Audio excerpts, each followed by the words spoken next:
बाबा की असीम कृपा से श्री श्री साईं सच्चरित अध्याय 15 हम सभी श्रवण करेंगे। नारदीय कीर्तन पद्धति श्री चोलकर की शक्कर रहित चाय 2 छिपकलियाँ। पाठकों को स्मरण होगा कि छठे अध्याय के अनुसार शिरडी में रामनवमी उत्सव मनाया जाता था। यह कैसे प्रारंभ हुआ और पहले वर्ष ही इस अवसर पर कीर्तन करने के लिए एक अच्छे हरिदास के मिलने में क्या क्या कठिनाइयाँ हुई, इसका भी वर्णन वहाँ किया गया है। इस अध्याय में दासगणों की कीर्तन पद्धति का वर्णन होगा। नारदीय कीर्तन पद्धति। बहुधा हरिदास कीर्तन करते समय एक लंबा अंगरखा और पूरी पोशाक पहनते हैं। वे सिर पर फेटा या साफा बांधते हैं और एक लंबा कोट तथा भीतर कमीज, कंधे पर गमछा और सदैव की भांति एक लंबी धोती पहनते हैं। एक बार गांव में कीर्तन के लिए जाते हुए दासगणु भी उपयुक्त रीति से सज धज कर बाबा को प्रणाम करने पहुँचे। बाबा उन्हें देखते ही कहने लगे, अच्छा दुल्हा राजा, इस प्रकार बन ठन कर कहाँ जा रहे हो? उत्तर मिला कि कीर्तन के लिए। बाबा ने पूछा कि कोट, गमछा और फेंटे इन सब की आवश्यकता ही क्या है? इनको अभी मेरे सामने ही उतारो। इस शरीर पर इन्हें धारण करने की कोई आवश्यकता नहीं है।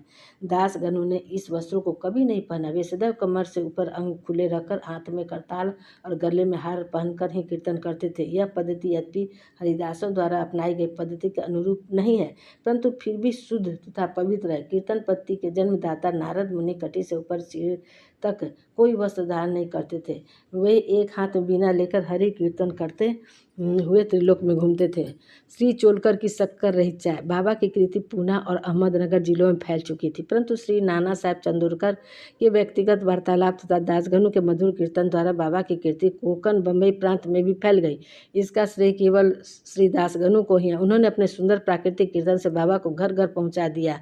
श्रोताओं की रुचि प्राय भिन्न भिन्न प्रकार की होती है। किसी को हरिदासों की विविधता, किसी को भाव, किसी को गायन, तो किसी को चुटकुले तथा किसी को वेदांत वेचन और किसी को उनकी मुख्य कथा रुचिकर प्रतीत होती है। परंतु ऐसे बिरले ही हैं जिनके हृदय में संत कथा या कीर्तन सुनकर श्रद्धा और प्रेम उमड़ता हो। श्री दासगणों का कीर्तन श्रोताओं के हृदय में अस्थायी प्रभाव डालता है। एक ऐसी घटना नीचे दी है। एक समय ठाणे के श्री कौपिनेश्वर मंदिर में श्री दासगणु कीर्तन में श्री साईं बाबा का गुणगान कर रहे थे। श्रोताओं में एक चोलकर नामक व्यक्ति, जो ठाणे के दीवानी न्यायालय में एक अस्थायी कर्मचारी था, वह भी वहां उपस्थित था। दासगणु का कीर्तन सुनकर बहुत प्रभावित हुआ और मन ही मन बाबा को नमन कर प्रार्थना करने लगा कि हे बाबा, मैं एक निर्धन व्यक्ति हूँ और अपने कुटुंब का भरण पोषण भी भलीभांति करने में असमर्थ हूँ। यदि मैं आपकी कृपा से विभागीय परीक्षा में उत्तीर्ण हो गया तो आपके श्री चरणों में उपस्थित होकर आपके निमित्त मिश्री का प्रसाद बांटूंगा। भाग ने पलटा खाया और चोलकर परीक्षा में उत्तीर्ण हो गया। उसकी नौकरी भी अस्थायी हो गई। अब केवल संकल्प ही शेष रहा। सुबह शीघ्रम श्री चोलकर निर्धन तो था ही, उसका कुटुंब भी बड़ा था, अतः वह शिरडी यात्रा के लिए मार्ग व्यय जुटाने में असमर्थ हुआ। ठाणे जिले में एक कहावत प्रचलित है कि नाने घाट व सह्याद्री पर्वत श्रेणियाँ कोई भी सरलतापूर्वक पार कर सकता है, परंतु गरीब को उम्बरे घाट गिरिचक्कर पार करना बड़ा ही कठिन होता है। श्री चोलकर अपना संकल्प शीघ्र पूरा करने के लिए उत्सुक थे। उन्होंने मितव्ययी बनकर अपना खर्च घटाकर पैसा बचाने का निश्चय किया। इस कारण उन्होंने बिना शक्कर की चाय पीना प्रारंभ किया।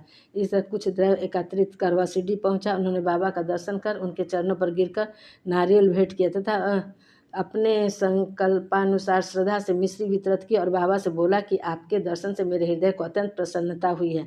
मेरी समस्त इच्छाएं तो आपकी कृपा दृष्टि से उसी दिन पूर्ण हो चुकी थी। मस्जिद में श्री चोलकर का आतिथ्य करने वाले श्री बापू साहब जोग भी वहाँ उपस्थित थे। जब वे दोनों वहाँ से जाने लगे तो बाबा जोग से इस प्रकार कहने लगे कि अपने अतिथि को चाय के प्याले में अच्छी तरह शक्कर मिला कर देना। इस अर्थपूर्ण शब्दों को सुनकर श्री चोलकर का हृदय भर आया और उसे बड़ा आश्चर्य हुआ। उनके नेत्रों से अश्रुधाराएं प्रवाहित होने लगी और प्रेम से विह्वल होकर श्री चरणों पर गिर पड़े। श्री जोग को अधिक शक्कर सहित चाय के प्याले अतिथि को दो। यह विचित्र आज्ञा सुनकर बड़ा कौतूहल हो रहा था कि यथार्थ में इसका अर्थ क्या है। बाबा ने उन्हें संकेत किया था कि वे शक्कर छोड़ने के गुप्त निश्चय से भली भांति परिचित हैं। बाबा का यह कथन था कि यदि तुम श्रद्धापूर्वक मेरे सामने हाथ फैलाओगे तो मैं सदैव तुम्हारे साथ रहूँगा। यद्यपि मैं शरीर से यहाँ हूँ, परंतु मुझे 7 समुद्रों के पार भी घटित होने वाली घटनाओं का ज्ञान है। मैं तुम्हारे हृदय में विराजित तुम्हारे अंतरस्थ ही हूँ, जिसका तुम्हारे तथा समस्त प्राणियों के हृदय में वास है। उसकी ही पूजा करो। धन्य और सौभाग्यशाली वही है जो मेरे सर्वव्यापी स्वरूप से परिचित है। बाबा ने श्री चोलकर को कितनी सुंदर तथा महत्वपूर्ण शिक्षा प्रदान की। 2 छिपकलियों का मिलन। अब हम 2 छोटी छिपकलियों की कथा के साथ यह अध्याय समाप्त करेंगे। एक बार बाबा मस्जिद में बैठे थे। उसी समय एक छिपकली चिक चिक करने लगी। कौतूहलवश एक भक्त ने बाबा से पूछा कि छिपकली के चिक चिकाने का क्या कोई विशेष अर्थ है? यह शुभ है या अशुभ? बाबा ने कहा कि इस छिपकली की बहन आज औरंगाबाद से यहाँ आने वाली है, इसीलिए प्रसन्नता से फूले नहीं समा रही। वह भक्त बाबा के शब्दों का अर्थ न समझ सका, इसलिए वह चुपचाप वहीं बैठा रहा। इसी समय औरंगाबाद से एक आदमी घोड़े पर बाबा के दर्शनार्थ आया और वह तो आगे जाना चाहता था, परंतु घोड़ा अधिक भूखा होने के कारण बढ़ता ही न था। तब उसने चना लाने एक थैली निकाली और धूल से झटकारने के लिए उसे भूमि पर पटकारा, तो उसमें से एक छिपकली निकली और सबके देखते देखते वह दीवार पर चढ़ गई। बाबा ने प्रश्न करने वालों से भक्त से ध्यानपूर्वक देखने को कहा। छिपकली तुरंत ही गर्व से अपनी बहन के पास पहुंच गई थी। दोनों बहनें बहुत देर तक एक दूसरे से मिली और परस्पर चुंबन और आलिंगन कर चारों ओर घूम घूम कर प्रेम पूर्वक नाचने लगी। कहीं शिरडी और कहाँ औरंगाबाद। किस प्रकार एक आदमी घोड़े पर सवार होकर थैली में छिपकली को लिए हुए वहाँ पहुँचता है और बाबा को उन 2 बहनों की भेंट का पता कैसे चला, यह सब घटना बहुत आश्चर्यजनक है और बाबा की सर्वव्यापकता की द्योतक है। शिक्षा। जो कोई इस अध्याय का ध्यानपूर्वक पठन और मनन करेगा, साईं की कृपा से उसे समस्त कष्ट दूर हो जाएंगे और वह पूर्ण सुखी बनकर शांति को प्राप्त होगा। श्री सद्गुरु साईं नाथ प्रणमस्तु। शुभवतु। अध्याय 15 समाप्त हुआ। जय साईं राम।